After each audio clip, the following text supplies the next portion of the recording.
Hello students, welcome to our channel study with me. നമ്മളിന്ന് 10th standard SCRT text ബുക്കിലെ 4th ചാപ്റ്ററാണ് നോക്കാൻ പോകുന്നത്. LDC മെയിൻസ് എക്സാംസിന് ഒരുപാട് ക്വസ്റ്റ്യൻസ് ചോദിക്കാൻ ചാൻസ് ഉള്ള ഒരു ഇമ്പോർട്ടൻറ്റ് ചാപ്റ്ററാണ്. ഈ വീഡിയോ നിങ്ങൾക്ക് ഇഷ്ടമാവുകയാണെങ്കിൽ ലൈക്ക് ചെയ്യൂ, ഷെയർ ചെയ്യൂ, സബ്സ്ക്രൈബ് ചെയ്യൂ. ഇനിയുള്ള എൻ്റെ വീഡിയോസ് നോട്ടിഫിക്കേഷനായി ലഭിക്കാൻ തൊട്ടടുത്തുള്ള ബെല്ലൈക്കൺ കൂടി എനേബിൾ ചെയ്യൂ. അപ്പോൾ നമുക്ക് നേരെ ചാപ്റ്ററിലേക്ക് കടക്കാം. ചാപ്റ്ററിൻ്റെ പേര് ബ്രിട്ടീഷ് ചൂഷണവും ചെറുത്തുനിൽപ്പുകളും. 1907 ജനുവരിയിലെ ഒരു ദിനം കൽക്കത്തയ്ക്കടുത്തുള്ള ഒരു ഗ്രാമത്തിലെ കർഷകനായിരുന്ന ഗാംഗുലിൻ്റെ മകളുടെ വിവാഹമായിരുന്നു അന്ന്. മുറ്റത്തൊരുക്കിയ ചെറുപന്തലിൽ ധാരാളം അതിഥികളുണ്ടായിരുന്നു. അവരെയെല്ലാം മധുരപലഹാരങ്ങൾ നൽകിയാണ് ഗാംഗുലും ബന്ധുക്കളും സ്വീകരിച്ചത്. എന്നാൽ അവയിൽ പഞ്ചസാര ചേർത്തിരുന്നില്ല, പകരം ശർക്കരയായിരുന്നു ഉപയോഗിച്ചത്. ഇതേപ്പറ്റി അന്വേഷിച്ചവരോട് ഗാംഗുൽ അഭിമാനത്തോടെ പറഞ്ഞു, നമ്മുടെ ദുരിതങ്ങൾക്കെല്ലാം കാരണക്കാർ ബ്രിട്ടീഷുകാരാണ്. അവരുടെ ഉൽപ്പന്നങ്ങൾ ബഹിഷ്കരിക്കാൻ നമ്മൾ തീരുമാനിച്ചിരുന്നല്ലോ. അതിനാലാണ് ബ്രിട്ടീഷ് ഉൽപ്പന്നമായ പഞ്ചസാര വേണ്ടെന്ന് വെച്ചതും നമ്മുടെ ഉൽപ്പന്നമായ ശർക്കര ഉപയോഗിച്ചതും.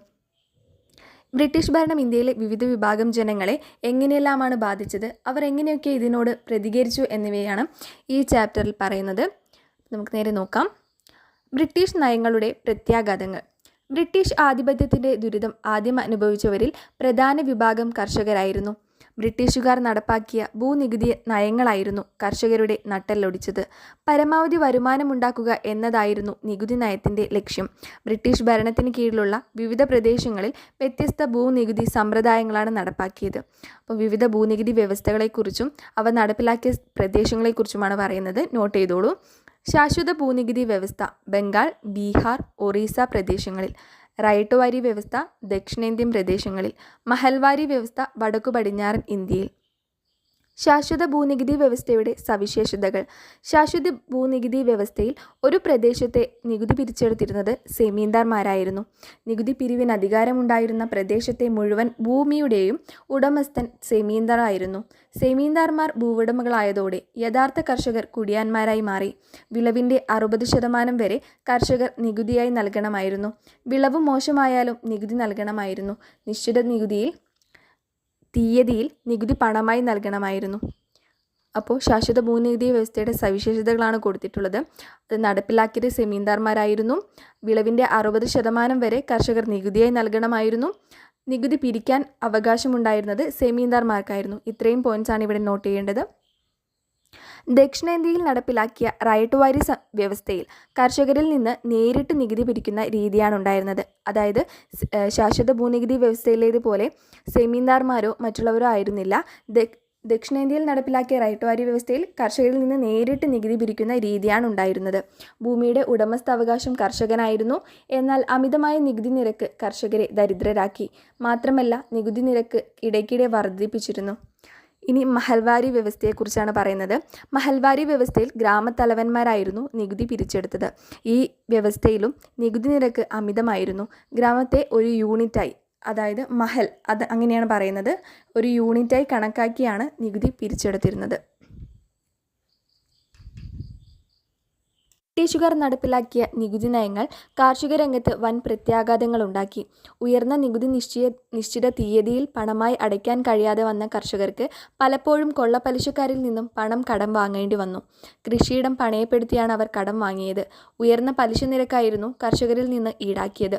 അതിനാൽ കടവും പലിശയും അടയ്ക്കാൻ കഴിയാതെ വന്ന കർഷകരുടെ ഭൂമി കൊള്ളപ്പലിശക്കാർ കൈയടക്കി. കൃഷിയുടെ വാണിജ്യവൽക്കരണം. ഇന്ത്യയിലെ കർഷകർ പരമ്പരാഗതമായി കൃഷി ചെയ്തിരുന്നത് കുടുംബത്തിൻ്റെയും ഗ്രാമത്തിൻ്റെയും ആവശ്യത്തിനു വേണ്ടിയായിരുന്നു. എന്നാൽ ബ്രിട്ടീഷ് ഭരണകാലത്ത് കർഷകർ വിപണി ലക്ഷ്യമാക്കി കൃഷി ചെയ്യാൻ നിർബന്ധിതരായി. ഭക്ഷ്യവിളകൾക്ക് പകരം നാണ്യവിളകൾ വൻതോതിൽ കൃഷി ചെയ്തു. ഈ മാറ്റത്തെയാണ് അക്കാലത്ത് കൃഷിയുടെ വാണിജ്യവൽക്കരണം എന്ന് പറയുന്നത്. ബ്രിട്ടീഷ് ഭരണത്തിനു കീഴിൽ നികുതി നിരക്ക് കൂടുതലായിരുന്നല്ലോ. മാത്രമല്ല, നികുതി പണമായി നിശ്ചയിക്കപ്പെട്ട തീയതിയിൽ തന്നെ നൽകണമായിരുന്നു. ഈ സാഹചര്യം നേരിടാൻ വേണ്ടിയായിരുന്നു കർഷകർ വിപണിയിൽ കൂടുതൽ വില ലഭിക്കുന്ന ഉൽപ്പന്നങ്ങൾ കൃഷി ചെയ്തത്. യൂറോപ്യൻ രാജ്യങ്ങൾക്ക് ആവശ്യമായ ഉൽപ്പന്നങ്ങൾക്കായിരുന്നു വിപണിയിൽ ഉയർന്ന വില ലഭിച്ചത്. അങ്ങനെ ഇന്ത്യൻ കൃഷിയിടങ്ങൾ യൂറോപ്പിനായി കൃഷി ചെയ്യാൻ തുടങ്ങി. അക്കാലത്ത് വ്യാപകമായി കൃഷി ചെയ്ത വിളകൾ ഏതൊക്കെയാണെന്നാണ് പട്ടിക കൊടുത്തിട്ടുള്ളത്. നീലം ബംഗാൾ, ബീഹാർ. പരുത്തി മഹാരാഷ്ട്ര, പഞ്ചാബ്.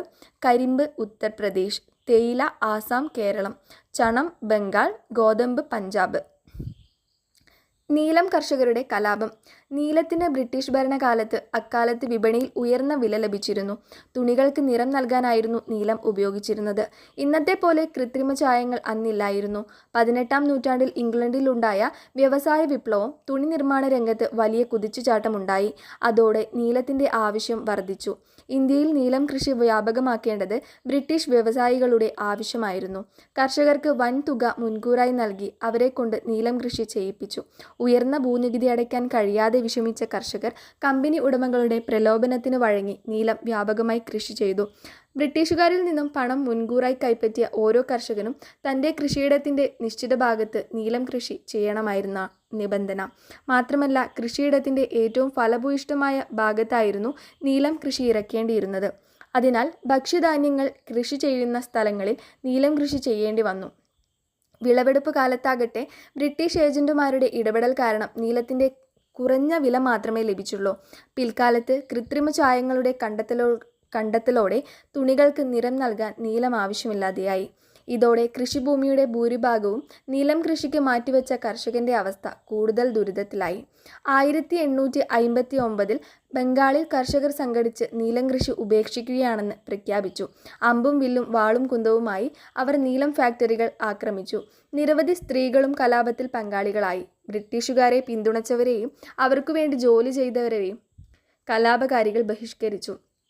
ഗ്രാമങ്ങളിൽ ബ്രിട്ടീഷുകാർക്കെതിരെ ആരംഭിച്ച കലാപത്തെപ്പറ്റി അറിഞ്ഞ് കൽക്കത്തയിൽ നിന്ന് നിരവധി വിദ്യാസമ്പന്നർ കലാപ പ്രദേശങ്ങളിലെത്തി കർഷകർക്ക് പിന്തുണ നൽകി.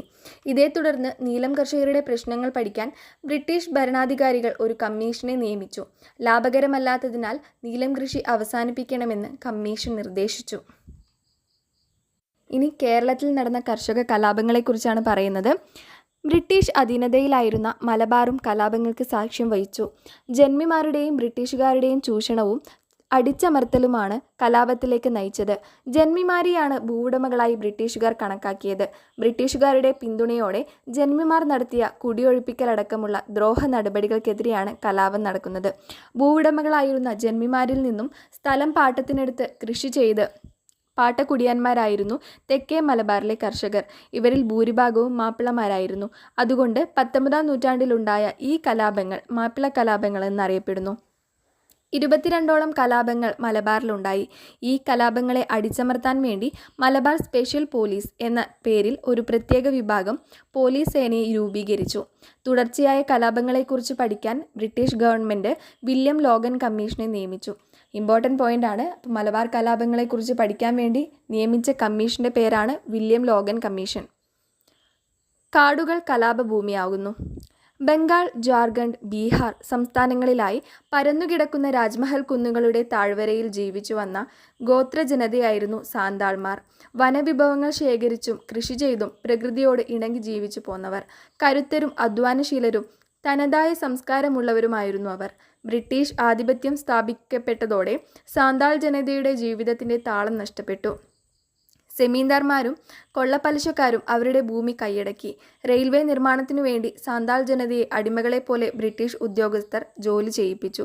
ജീവിതം ഗതിമുട്ടിയ സാന്താൾ ജനത നേതാക്കന്മാരായ സിദ്ധുവിൻ്റെയും കാനുവിൻ്റെയും നേതൃത്വത്തിൽ ആയുധമെടുത്തു. രാജ്മഹൽ കുന്നുകൾ ബ്രിട്ടീഷ് ചൂഷകർക്കെതിരായി പോരാട്ടവേദിയായി.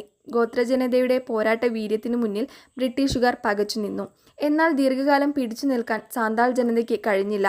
ആയിരക്കണക്കിന് സാന്താളുകൾ പോരാട്ടത്തിൽ മരിച്ചു വീണു.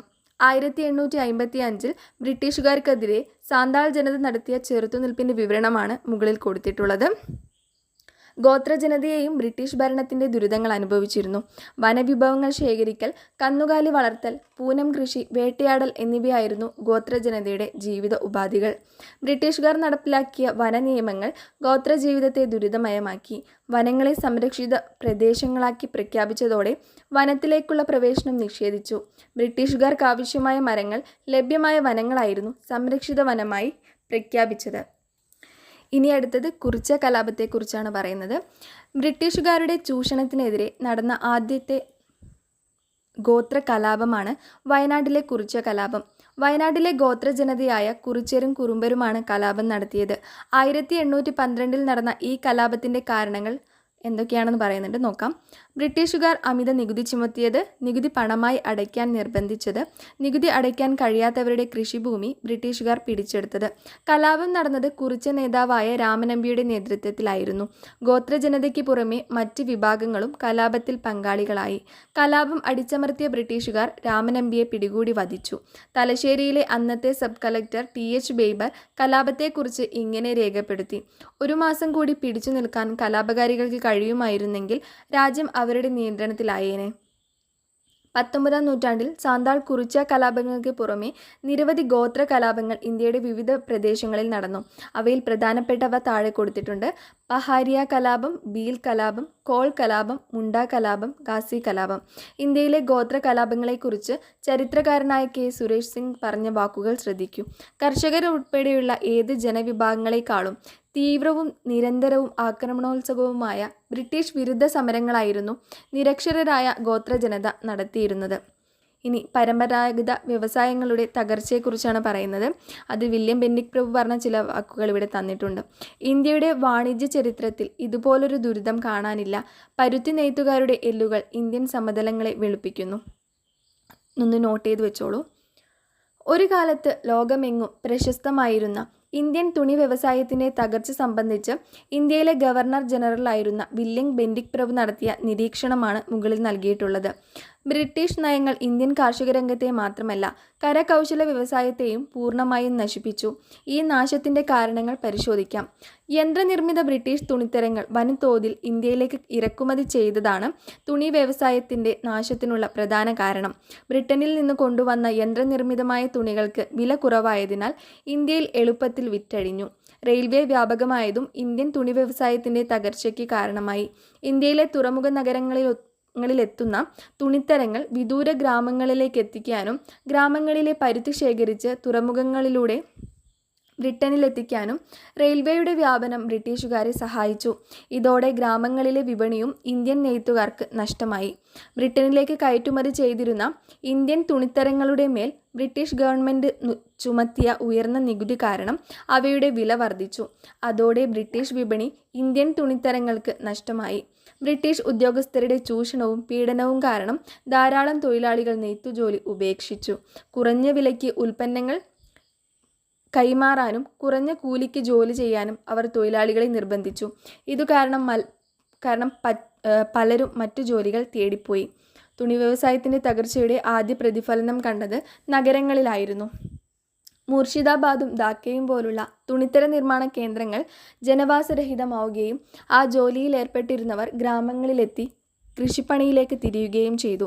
ഇത് കൃഷിയെ ആശ്രയിച്ച് ജീവിച്ചിരുന്നവരുടെ എണ്ണത്തിൽ വർധനവുണ്ടായി. കാർഷിക മേഖലയിൽ ഏർപ്പെട്ടവരുടെ എണ്ണത്തിലെ വർധനവ് കാരണം കൃഷിഭൂമി ചെറിയ തുണ്ടുകളായി മാറി.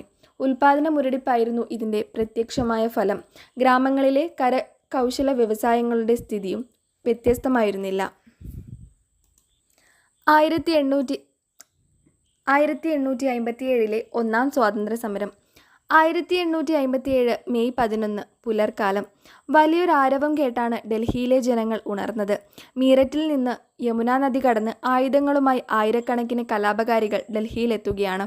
അവരിൽ ശിപ്പായിമാർ എന്നറിയപ്പെടുന്ന ഇന്ത്യക്കാരായ പട്ടാളക്കാരും സാധാരണക്കാരും ഉണ്ടായിരുന്നു.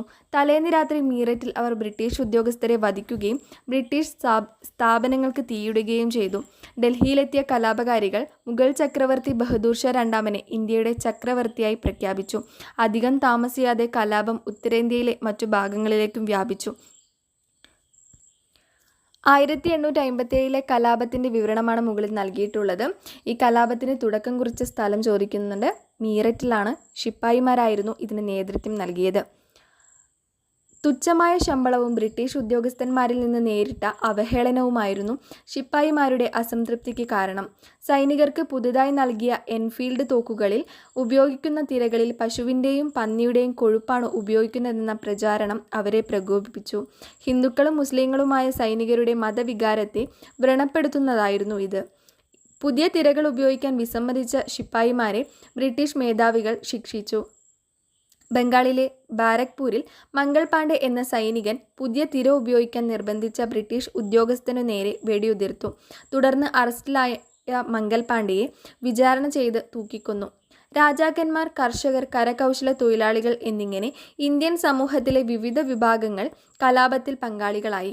ബ്രിട്ടീഷ് ഭരണം രാജാക്കന്മാരെയും പ്രതികൂലമായി ബാധിച്ചിരുന്നു.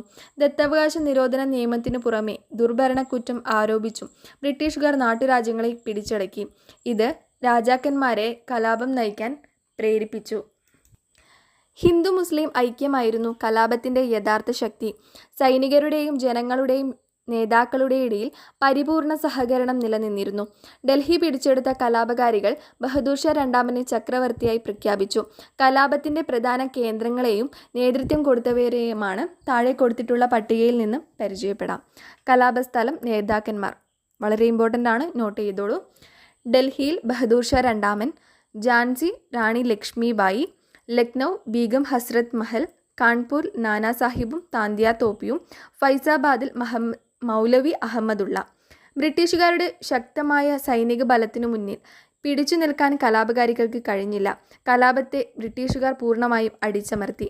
പരാജയപ്പെട്ടുവെങ്കിലും ബ്രിട്ടീഷ് ആധിപത്യത്തിൽ നിന്ന് വിമുക്തമാകാനുള്ള ഇന്ത്യൻ ജനതയുടെ ആദ്യത്തെ മഹത്തായ സമരമായിരുന്നു അത്. 1857 കലാപം ഇന്ത്യയിലെ ബ്രിട്ടീഷ് ഭരണത്തിലും നയത്തിലും വലിയ മാറ്റങ്ങളുണ്ടാക്കി. ഇന്ത്യയുടെ ഭരണം ഇംഗ്ലീഷ് ഈസ്റ്റ് ഇന്ത്യ കമ്പനിയിൽ നിന്ന് ബ്രിട്ടീഷ് പാർലമെൻറ്റ് ഏറ്റെടുത്തു. ബ്രിട്ടീഷ് സാമ്പത്തിക ചൂഷണത്തിൻ്റെ ഏറ്റവും തീവ്രമായ ഘട്ടം 1857 ശേഷമായിരുന്നു. അക്കാലത്തെ പട്ടിണി മരണങ്ങൾ ഇക്കാര്യം ശരിവയ്ക്കുന്നുണ്ട്. ബ്രിട്ടീഷുകാർ നടത്തിയ സാമ്പത്തിക ചൂഷണം ഇന്ത്യയിലെ വിവിധ വിഭാഗം ജനങ്ങൾക്കിടയിൽ കടുത്ത ബ്രിട്ടീഷ് വിരുദ്ധ മനോഭാവമുണ്ടാക്കി. ഈ മനോഭാവമാണ് 19-ാം നൂറ്റാണ്ടിൽ ഇന്ത്യൻ ദേശീയതയുടെ രൂപപ്പെടലിലേക്ക് നയിച്ച പ്രധാന ഘടകം. ജാതിമത വർഗ പ്രാദേശിക വ്യത്യാസങ്ങൾക്ക് അതീതമായി ഒരു രാജ്യത്തെ ജനങ്ങൾക്കിടയിൽ നിലനിൽക്കുന്ന ഐക്യബോധമാണ് ദേശീയത. ഇങ്ങനെ വളർന്നുവന്ന ദേശീയതയുടെ ഒരു സംഘടിത രൂപമായിരുന്നു ഇന്ത്യൻ നാഷണൽ കോൺഗ്രസ്. 1885 ഡിസംബറിൽ ബോംബെയിൽ വെച്ചാണ് ഇന്ത്യൻ നാഷണൽ കോൺഗ്രസ് രൂപീകരിച്ചത്. ഇന്ത്യയുടെ വിവിധ ഭാഗങ്ങളിൽ നിന്നെത്തിയ 72 പ്രതിനിധികൾ രൂപീകരണ സമ്മേളനത്തിൽ പങ്കെടുത്തു. 1885 മുതൽ 1947 സ്വാതന്ത്ര്യം ലഭിക്കുന്നതുവരെ ഇന്ത്യയിലെ ബ്രിട്ടീഷ് വിരുദ്ധ സമരങ്ങൾക്ക് നേതൃത്വപരമായ പങ്കുവഹിച്ചത് ഇന്ത്യൻ നാഷണൽ കോൺഗ്രസ് ആയിരുന്നു. ബ്രിട്ടീഷ് കാലഘട്ടത്തിൽ ഇന്ത്യൻ സമ്പദ്വ്യവസ്ഥയിലുണ്ടായ തകർച്ചയെക്കുറിച്ച് സ്ഥിതിവിവര കണക്കുകൾ ശേഖരിച്ച് പഠനം നടത്തിയത് ദാദാഭായ് നവറോജി ആയിരുന്നു. ഇന്ത്യയിലെ ദാരിദ്ര്യത്തിൻ്റെയും പട്ടിണിയുടെയും കാരണങ്ങളെക്കുറിച്ച് ചോർച്ചാ സിദ്ധാന്തം എന്നറിയപ്പെടുന്ന തൻ്റെ നിഗമനങ്ങളെക്കുറിച്ച് അദ്ദേഹം poverty and un-British rule of India എന്ന പുസ്തകത്തിൽ പ്രതിപാദിക്കുന്നു. ഈ രണ്ടു പേരുകളും ഓർത്തു വെച്ചോളൂ. ചോർച്ചാ സിദ്ധാന്തം ദാദാഭായ് നവറോജിയാണ്. അദ്ദേഹത്തിൻ്റെ കൃതിയാണ് poverty and un-British rule of India. ഈ പുസ്തകത്തിലാണ് ഇന്ത്യയുടെ സമ്പത്ത് ബ്രിട്ടനിലേക്ക് എങ്ങനെ ചോരുന്നു എന്ന് അദ്ദേഹം പറയുന്നത്. ഇന്ത്യയിൽ നിന്നുള്ള അസംസ്കൃത വസ്തുക്കളുടെ കയറ്റുമതി, ഇന്ത്യയിലെ ബ്രിട്ടീഷ് ഉദ്യോഗസ്ഥർക്ക് നൽകുന്ന ശമ്പളവും പെൻഷനും, ഇന്ത്യയിൽ ബ്രിട്ടീഷ് ഉൽപ്പന്നങ്ങൾ വിറ്റഴിക്കുക വഴി അവർക്ക് ലഭിച്ച ലാഭം, ഇന്ത്യയിൽ നിന്ന് പിരിച്ചെടുക്കുന്ന നികുതി, ഇവയാണ് കാരണമെന്നാണ് അദ്ദേഹം പറഞ്ഞത്.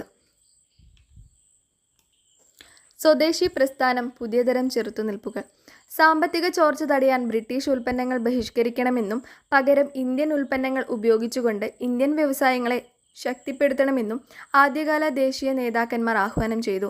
1905 ബ്രിട്ടീഷുകാർ ബംഗാളിനെ വിഭജിച്ചതിനെതിരെ ആരംഭിച്ച സമരത്തിൻ്റെ പ്രധാന രീതി ബ്രിട്ടീഷ് ഉൽപ്പന്നങ്ങളുടെ ബഹിഷ്കരണവും തദ്ദേശീയ വസ്തുക്കളുടെ ഉപയോഗവുമായിരുന്നു.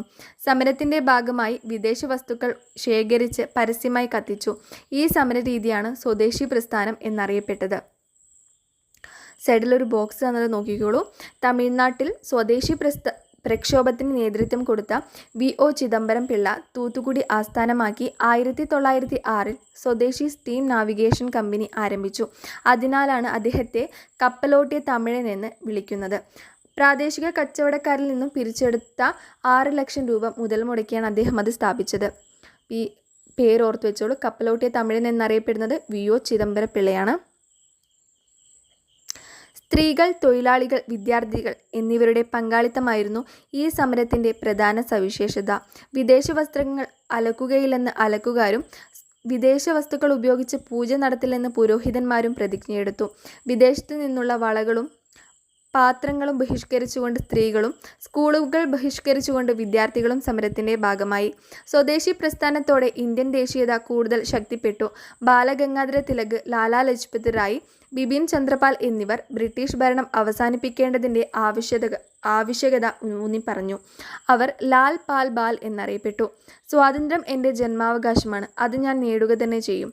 ബ്രിട്ടീഷ് ഭരണത്തിൽ അസ്വസ്ഥമായ ഇന്ത്യൻ മനസ്സുകളെ ഏകോപിപ്പിച്ച് ദേശീയ പ്രസ്ഥാനത്തെ ശക്തിപ്പെടുത്തുന്നതിൽ തിലകൻ നിർണായക പങ്കുവഹിച്ചു. ഈ വാക്കുകൾ ഓർത്തു വെച്ചോളൂ. സ്വാതന്ത്ര്യം എൻ്റെ ജന്മാവകാശമാണ്, അത് ഞാൻ നേടുക തന്നെ ചെയ്തു. പറഞ്ഞത് ബാലഗംഗാധര തിലകനാണ്. ഇതിനാൽ അദ്ദേഹത്തെ ഇന്ത്യൻ അസ്വസ്ഥതയുടെ പിതാവെന്ന് ബ്രിട്ടീഷ് പത്രപ്രവർത്തകനും ചരിത്രകാരനുമായ വാലന്റൈൻ ഷിറോൾ വിശേഷിപ്പിച്ചു.